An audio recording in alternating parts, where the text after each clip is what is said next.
अस्सलामुअलैकुम my YouTube family, कैसे हैं आप सब लोग। होपफुली आप सब ठीक ठाक होंगे, खैरियत से होंगे। आज मैं आप लोगों के साथ बहुत ज़बरदस्त टिप एंड ट्रिक्स शेयर करूंगी और होपफुली आप लोगों के लिए बहुत ही ज़्यादा यूज़फुल होंगी। तो चलिए बताना स्टार्ट करती हूँ। जो सबसे पहले मेरे पास टिप नंबर 1 है, करना ये आप लोगों ने जी, यहाँ पे आप लोगों ने एक एक्स्ट्रा शू बॉक्स होता है वो ले लेना है।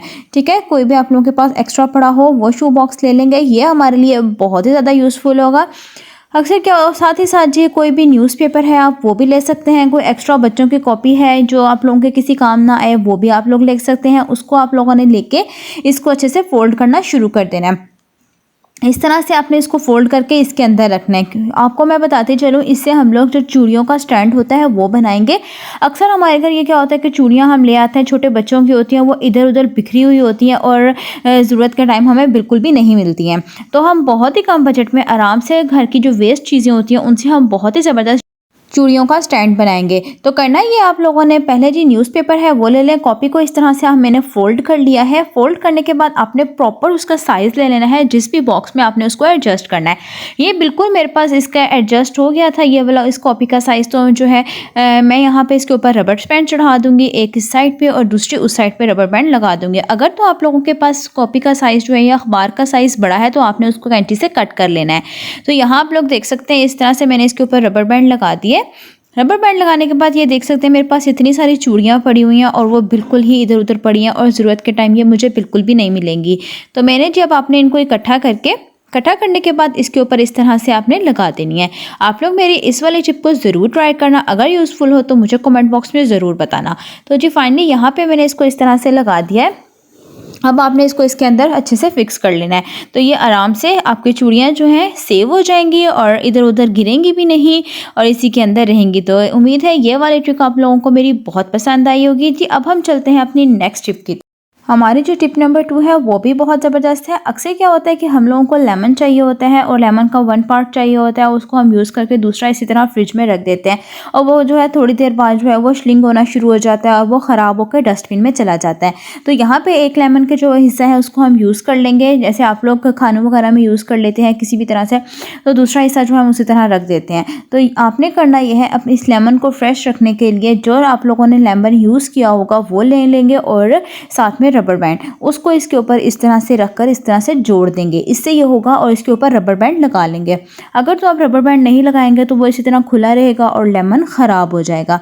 तो इस तरह से हम इसको आपस में जोड़कर इसको हम काफ़ी टाइम तक, तकरीबन 2 से 3 दिन तक आराम से इसको हम लोग सेव कर सकते हैं। तो ये चीज़ उम्मीद करती हूँ ये वाली टिप आप लोगों को बहुत पसंद आई होगी। तो ये चलते हैं अपनी टिप नंबर 3 की तरफ। जो हमारी ये टिप नंबर 3 है ये भी आप लोगों के लिए बहुत यूज़फुल है। अक्सर क्या होता है कि हमारे घर में बल्ब जो होता है हम नए भी लेकर आते हैं और वो 3 से 4 दिन बाद ख़राब हो जाते हैं। तो वो उसकी वजह क्या होती है कि जो बल्ब होता है ना उसके साइड पे कार्बन इकट्ठा होना शुरू हो जाता है, जिसकी वजह से बल्ब जो है वो ख़राब हो जाते हैं और 2 से 3 दिन बाद उसको फेंकना पड़ जाता है।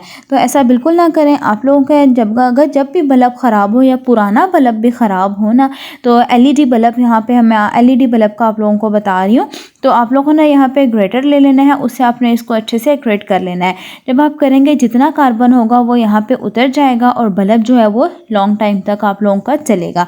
तो ये आप लोग देख लें, इसको अच्छे से आप लोगों ने ग्रेटर से ग्रेट कर लेना है। चलें जी, उम्मीद करती हूँ ये वाली टिप भी आप लोगों को पसंद आई होगी। टिप नंबर 4 ये तो बहुत ही स्पेशल है। अब जी सर्दी का सीज़न स्टार्ट होने वाला है। अक्सर बच्चों के हम कपड़े लेते हैं या बड़ों की जैकेट स्वेटर्स होती हैं तो उन कपड़ों के ऊपर जो है ना वो बहुत ज़्यादा बुरा जाता है, जो नहायत ही बुरा लगता है। किसी भी आप लोगों ने जाना हो, बाहर मार्केट जाना हो और साथ ही साथ किसी इवेंट पे जाना हो, हम जब भी वो कपड़े पहनते हैं और बिल्कुल नए कपड़ों पर भी जो है वो बुर आ जाता है। तो मैं आप लोगों को एक बहुत ही ज़बरदस्त टिप बताऊँगी कि किस तरह से आप लोग जो है उस बुर को ख़त्म कर सकते हैं। तो यहाँ पे जी आप लोगों ने यहाँ पे एक ब्लेड ले लेना है, सेफ्टी ली है मैंने, उससे हम सारे जो बुर होगा उसको इस पे से रिमूव कर देंगे और मैं आप लोगों को रिमूव करके भी दिखाती हूँ। तो यहाँ पे सबसे पहले आपने इसके अंदर ब्लेड लगा लेना है। ब्लेड को आप लोगों ने इस तरह से लगा लेंगे बहुत ही अच्छे से। अच्छा, यहाँ पे मैंने नया ब्लेड ले लिया है तो हम नया ब्लेड इसके अंदर यूज़ करेंगे और आप लोग इस ब्लेड को दोबारा सेव करके भी रख सकते हैं कि दोबारा किसी कपड़ों का अगर बुर उतारना हो तो आप वो भी ले सकते हैं, दोबारा इसको यूज़ कर सकते हैं। अच्छा, मैं तो यहाँ पे ये वाली शेफ्टी यूज़ कर रही हूँ। अगर वो ब्लू वाली आते हैं आप लोगों के पास तो उससे भी जो है आप लोग इसको उतार सकते हैं। तो उससे ये होगा कि अगर आप इससे उतारते हैं तो बुर जो होगा ना वो 6 से 7 धुलाई के बाद ही दोबारा कपड़ों के ऊपर आएगा। तो यहाँ पे आप लोग देख लें कितना ज़बरदस्त सारा बुर आपस में इकट्ठा होना शुरू हो जाएगा। तो अब हम फटाफट इस पे से बुर उतार लेंगे, फिर मैं आप लोगों को दिखाती हूँ। तो ये देखें सारा बुर जो है वो आपस में इकट्ठा हो गया और आप लोगों के कपड़े भी ख़राब नहीं होंगे और बिल्कुल नए जैसे हो जाएंगे। तो ये देखें आप लोगों को मैं दिखा देती हूँ। इस तरह से आपने सारा बुर इस पे से उतार लेना है। तो ये देखें कितना माशाल्लाह क्लीन हो चुका है और सारा बुर जो है इसका मैंने एक तरफ इकट्ठा कर लिया है। तो जो उम्मीद करती हूँ आज की वीडियो मेरी ये पसंद आई होगी। अगर वीडियो पसंद आई तो वीडियो को लाइक करना, शेयर करना, मेरे चैनल को भी सब्सक्राइब करना। ओके जी, अब नेक्स्ट वीडियो तक के लिए अल्लाह हाफिज़।